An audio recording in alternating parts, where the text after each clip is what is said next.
Hello, everyone, from wherever you're watching. Thank you for attending this session. And today we'll be talking about some of the lessons that we can learn as content marketing professionals from the creator economy. My name is Rahul, and I'm the founder and chief consultant of Decode Strategy Labs in Singapore, which is a marketing and education consulting company, which is pretty young actually. It came into existence last year during the early days of the pandemic. I work with brands across the whole Asia region. I train young marketers with marketing strategy, training them through my online course on my website. And I'm also a part of the creator economy as a YouTuber, a live streamer, and a course creator. I've spent around 15 years across different markets working as a strategy expert for brands. It was only in the last year that I decided to take my career into a different path and dived into entrepreneurship. That is when I actually created my company, Decode Strategy Labs, and started offering my online course on strategic marketing. And I also started my YouTube channel where I provide a lot of knowledge and know-how on marketing for free. And it's been a hell of a ride for the past year and a half. And there's a lot that I have learned in the process. And I hope that I can share some tips with content marketers and other fellow creators who are probably watching this stream. So that's about me. Now, let me move on to the topic for today, which is some of the lessons that we can learn as content marketers from the creator economy. And this is something which is extremely, extremely close to my heart. So, before you do anything, I just want you to close your eyes for a minute and look back at the time when you were a child and think about what is it that you wanted to become when you grew up. And think about the kind of professions that come to mind and about the kind of people who were your role models and the kind of things that you felt compelled to start doing as a kid so that you could grow up and achieve your dreams, right? And now you can open your eyes and you can probably reflect over what really went on in your mind and think about the professions that came to you. And I'm guessing that there would be all kinds of professions from law, medicine, engineering, IT, marketing, education. Like some of us dreamt to become teachers, then banking, journalism, scientist. That's the kind of professions list that existed for many of us who are slightly on the older side. And this is what we knew as kids, and this is what we wanted to become as kids. Now, if you take any of the kids of today, or the kids that we consider as Gen Z, and you hear about the kind of professions that they have in their minds, you will be really, really surprised, because a lot of these professions either didn't exist or they weren't even thought of as legitimate professions even maybe 10 years ago. And to show you some interesting facts, in 2019, Lego did a survey with 8 to 12-year-old kids from US, UK, and China, and they found that today's kids were 3 times more likely to aspire to be a YouTuber, that is at 29%, than to be an astronaut at around 11%. And why shouldn't they? Because when you look at this 9-year-old kid, Ryan Kaji, he's made $30 million from his YouTube channel already. And there's a lot that he is still creating, and there's a lot that he's still going to make as he grows and he creates more and more content. And the content that he has already created, continues to grow and continues to attract a lot of other kids. So the evolution of the internet platforms in the last 2 decades has led to the creation of what is now being known as the creator or the passion economy. And in very brief, if I were to explain what exactly is the creator of passion economy, it is the class of businesses centered around independent content creators, curators, community builders, including social media influencers, bloggers, videographers, the software and the finance tools which are designed to help them with growth and monetization. All of that falls into this bucket that we are calling as the creator or the passion economy. And if you thought it was a drop in the ocean, as if like, nobody even knows about it, then think again, because today there are over 2 million professional individual content creators who are making content full time. They earn all their money from content creation only, and they are earning a lot of money. And in addition to that, there are over 46 million amateur individual content creators who are monetizing the content that they make. So imagine almost like 50 million odd people who are monetizing the content that they are creating. And that's a lot of people, and this is already an older survey, and the it's already been a year or two since the survey was published. And if you looked at the numbers now, those numbers would be even more impressive. And still, a lot of people haven't even heard of the creator or passion economy, and that's fine, because it's not the term or the name that matters. It's about what exactly is going on, and feeling that and learning from it, that really matters. So various platforms exist today that allow a creator to run a full-fledged business. Like the way Jay-Z calls himself, he says that I'm not a businessman, I am the businessman.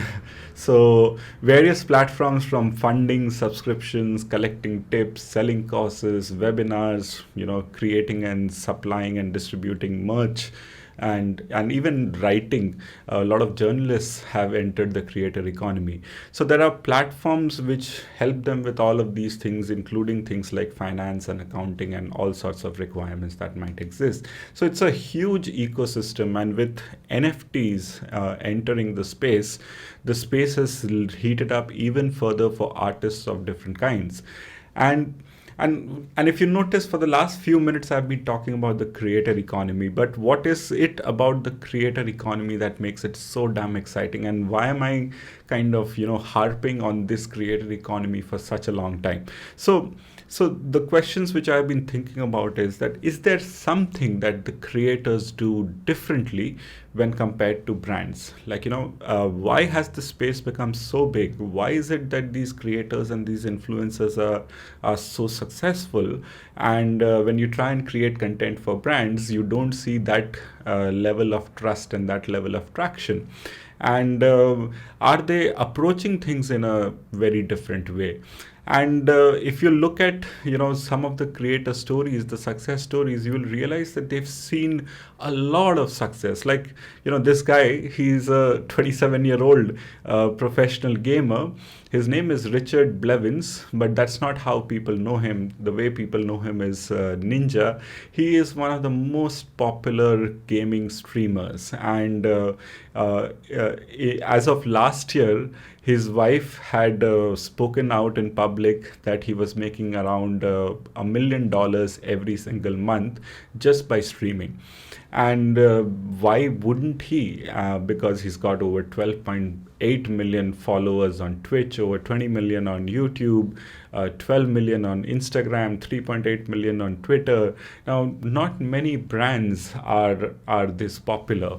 And now you have individuals who are far, far outweighing. And this guy is not a celebrity. He is a very talented gamer who also is, very engaging as a streamer, who came out of nowhere and who's risen to this level of success. And you can see him on the Jimmy Fallon show. He's even written a book, and there's a lot that he's done outside of just being a streamer. And the number of brands that he's endorsed, he's wearing an Adidas t-shirt, which is a brand which officially endorses him. So this is big, and there are lots of other stories. Like for example, if you looked at Patreon, which is one of the new creator economy platforms where creators can create either video content, live content, podcast, written content, and the platform allows them to monetize. The platform allows them to build a community, and to have subscribers, and these are paid subscribers, unlike a lot of other platforms which don't allow you to do that. And this show, which is known as True Crime Obsessed, is the highest earning podcast on Patreon. And just imagine the niche. Like, it is a comedy show based on real crime, wherein it, even though it stands at the intersection of crime and comedy, where the host, they kind of recap documentaries with humor, heart, and a little sass.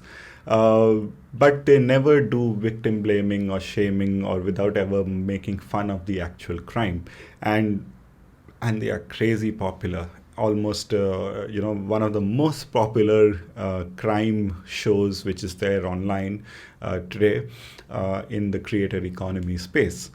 And if you looked at some of the numbers from this platform called Thinkific, which is one of the many platforms that course creators and people like me who have some kind of knowledge to share with the world, and we've turned that knowledge into a course, and we host that course through a platform that allows us to build a website, collect email IDs, collect revenues, do all of that in one place. There are these platforms, and Teachable is one of them. And in 2020, if you look at some of the stats released by Teachable, you would see that they made $456.7 million were earned by the creators on those platforms.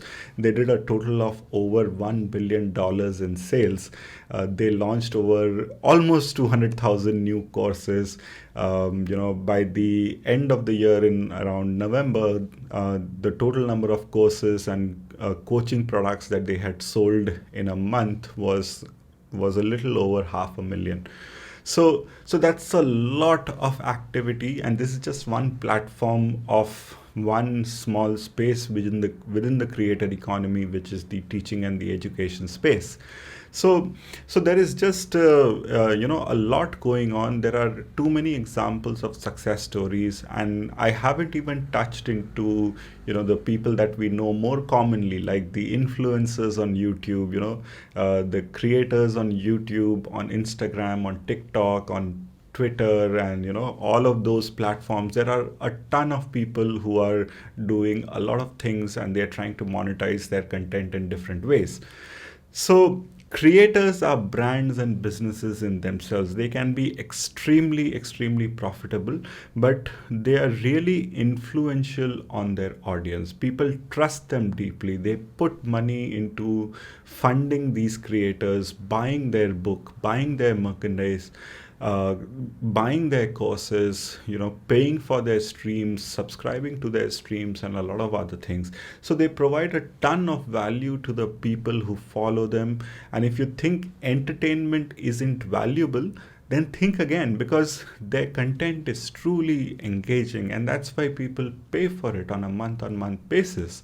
So I can talk about this for hours, because I am a creator who is into this space, and I also run a YouTube channel, and I also sell an online course as a creator in the passion economy. But I'm a marketer first, and being in this space, there is a lot that I have learned, and there are a few lessons that we marketers, including myself, can learn from these adventures in the creator economy. And let's start by looking at some of the things that creators tend to do really, really well. And then I'll also talk about how some brands have adopted those lessons, and they have seen a lot of success through these approaches. So the first takeaway of sorts is that and it's very basic, but it is very important to know your customers. And what is known in marketing theory as market orientation, what is known as customer obsession. This is so basic. This is so basic, but it is surprising how so many brands miss it. And creators, they talk to their audiences constantly. They look at the feedback that they are getting constantly, be it through comments on their videos, chats during live streams, DMs and replies, and on Instagram and Twitter, interviews and surveys that they conduct and they send out, and polls that they do to decide on what to create. You would have noticed a lot of creators posting these polls on Instagram, for example, that should I be posting more of this kind of content, or should I be posting more of that kind of content? And you might have noticed a lot of creators forcing in their videos that saying that, do let me know your thoughts about this video in the comment section below, or if you want to reach out to me, send your messages to this email ID. So they are always out there trying to interact. They keep their direct messaging open in Instagram and on Twitter, so that people can reach out to them and they can have a conversation, they can understand those people more. As opposed to that, a lot of brands, they just tend to create content. A lot of times the comments are even closed, so you're not even allowed to send in comments. And if you try to reach out to them, if it's a customer service, there's a long-winded process that goes through, and someone somewhere is kind of sending you a templatized answer to whatever queries you might have. And there's a lot that we need to understand from how we respond to customers, how we try and constantly interact with customers, and how we really know our customers from the creators and the way they do it. And therefore, the first lesson over here is that don't assume that you know your customers. Go and find out about them. And the example from the brand world that comes to my mind of someone who's doing it well is, when Sephora created this beauty insider community, which kind of looks like an innocent little forum on the surface. But if you go a little deeper, you will find that it's a goldmine of insight for brands. And their fans create multiple groups. Imagine a Reddit for beauty as an interest category. So the fans can create multiple groups on beauty related topics. They can discuss their doubts around these topics. They can throw in their questions. They can respond to each other's questions. There's very little moderation that is going on, and they provide their contact details when they are trying to become a part of this community. And let's not even get to the point of how much it has helped with sales, and how much it has helped with testing new products and before you launch them. But looking at these interactions, there is so much that Sephora can understand about what's really the consumer preference when it comes to beauty. What really is it that is hot? What really is it that people, what are the kind of problems that their customers are facing? And they can get so much of rich insights from that platform that they have created for people to interact with each other. And such communities are far more important as a source of ongoing customer knowledge and insights, and a fertile ground for testing, than a lot of other things out there. And it helps the brand stay on top of what their audience is thinking, and therefore know at any point in time what is it that they really want.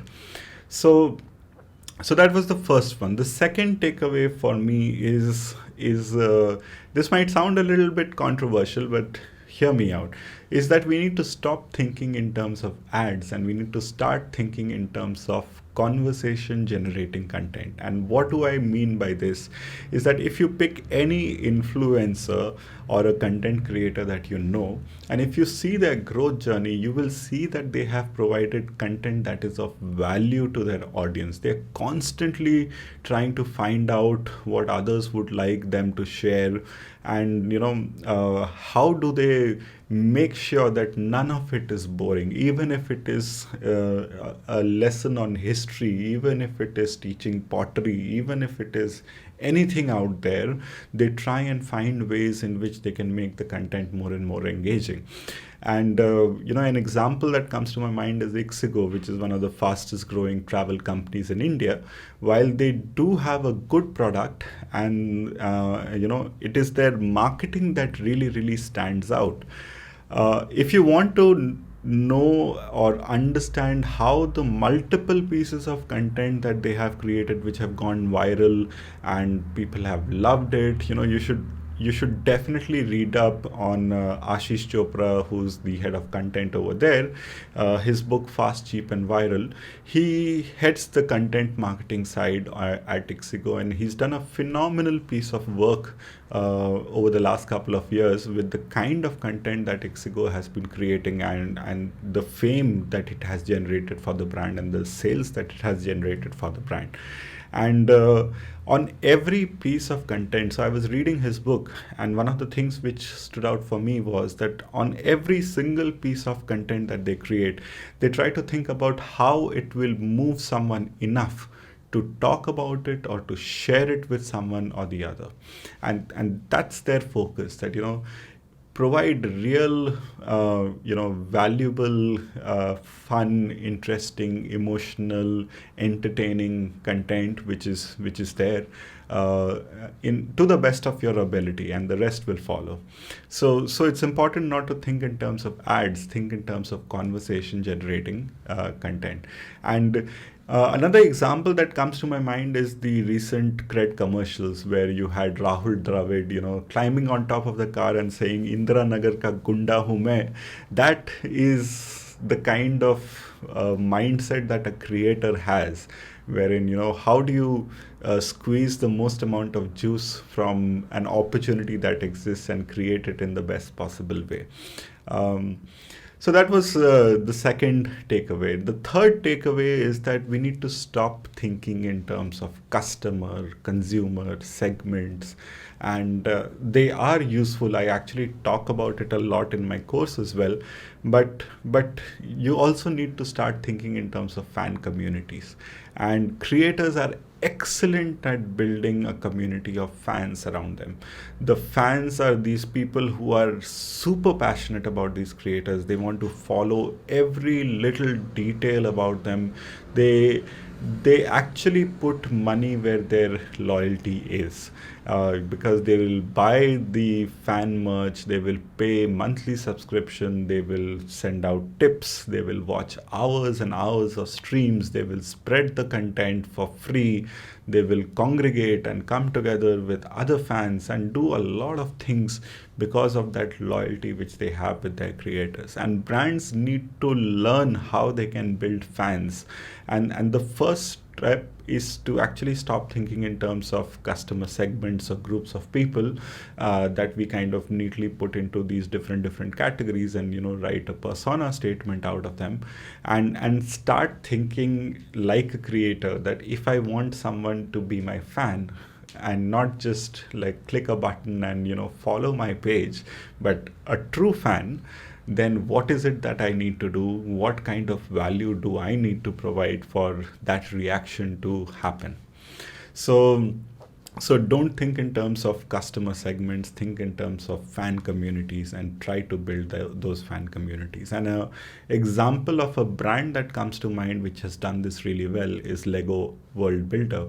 So Lego is an outstanding brand in many ways, but it really tries to understand and take care of its fan communities. It has this dedicated platform called Lego World Builder, which kind of brings fans and creator communities together to collaborate, develop original stories, shows, and a lot more, alongside with the Lego creative team. And if an idea from a fan gets into final production, they even pay out royalties on total sales. It's like, giving the fans a stake in the company's growth. That's what creators also do. They give their fans a stake and equity into their own growth as a creator, and therefore everyone's very deeply invested in seeing them grow, and that's how brand can grow as well. So the next big takeaway is that as brands, provide value first without expecting any kinds of returns in exchange. And if you wanted to learn a new skill or find an answer to a burning question, or even if you wanted to learn a recipe, would you visit a brand's website, or would you go to YouTube or Google and watch some creator teach you, one of these things, or and all this knowledge you would get, most likely you would get it for free. So one of the established rules in the creator world is that you should provide the most valuable lessons that you have to offer. You should provide that upfront, and you should provide it for free. They rarely get all this really high quality knowledge behind paywalls.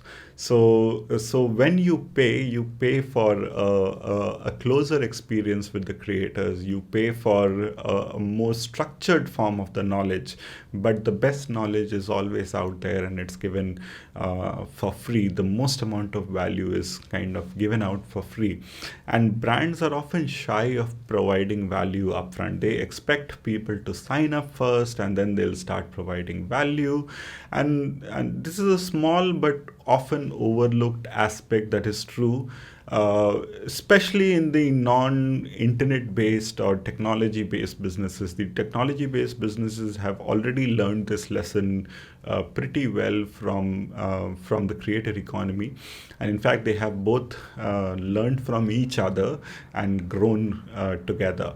But this is a very important step, that how do you provide value for free, and how do you not hold back in the beginning.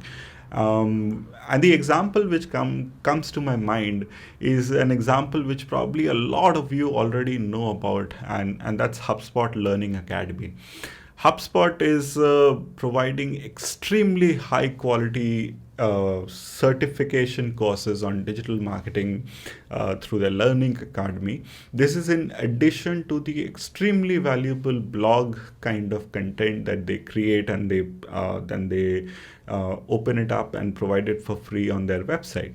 And these trainings are absolutely free of cost. The content is extremely high quality. Also, the content on their blog is extremely high quality, and it often ranks number one on digital marketing related keywords on search engines. And in the process, HubSpot does extremely well as a product. Their sales are superb. So HubSpot not only teaches content-led marketing best practices, but they also implement their own teaching and show the success that these methods have with the kind of rankings that they generate on the search engines. So the last takeaway that I want to share is to stop overthinking the boundaries and limitations of your brands and kind of become stuck up in the process. It's important to be open to good collaborations and partnerships wherever they are possible. Like, collaboration is one of the big reasons behind the growth of content creators. They invite other creators to their channels, they constantly keep engaging with each other, they actively seek others like them that they can collaborate with from any corner of the planet.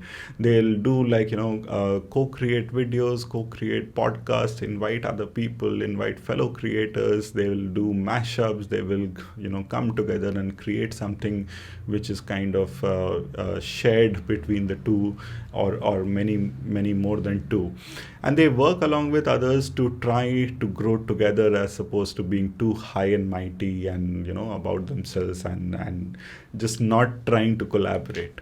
And therefore the lesson is just about don't be stuck up as a brand, be a collaborative brand. And the best case example that kind of comes to my mind is the collaboration between Red Bull and GoPro.